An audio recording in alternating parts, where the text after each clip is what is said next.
Sergei Korolev sí, efectivamente fue el jefe del programa espacial soviético que estuvo en un gulag y siempre, fíjense, lo más curioso es esto.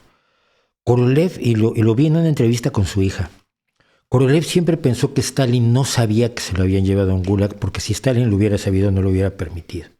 Y fue Stalin el que lo mandó. Es que la historia de cómo convirtió la Unión Soviética en un espacio de su propiedad personal, Stalin, es impresionante. Y sin embargo hay gente que sigue queriendo a Stalin. Yo comentaba alguna vez que hablé sobre Lysenko y sobre su víctima Vavilov, una de sus muchas víctimas, pero es el más trascendente de los agrónomos, de los científicos agronómicos rusos, soviéticos que cayeron bajo las garras de Lysenko y perdieron la vida, acabó pagando con su vida. Y esto lo presenté como parte de una charla, en una divulgación científica en Naucas, en esta actividad que se lleva a cabo, a la que yo he participado muchas veces.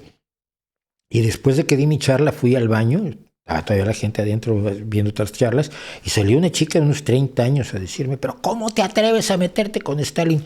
Y yo la miraba como diciendo, ¿y tú qué? ¿Cómo es posible? ¿Cómo te han maleducado para que a los 30 años sigas creyendo Stalin en el año 2020 o 2019 que pasó esto? Parece extraordinariamente raro.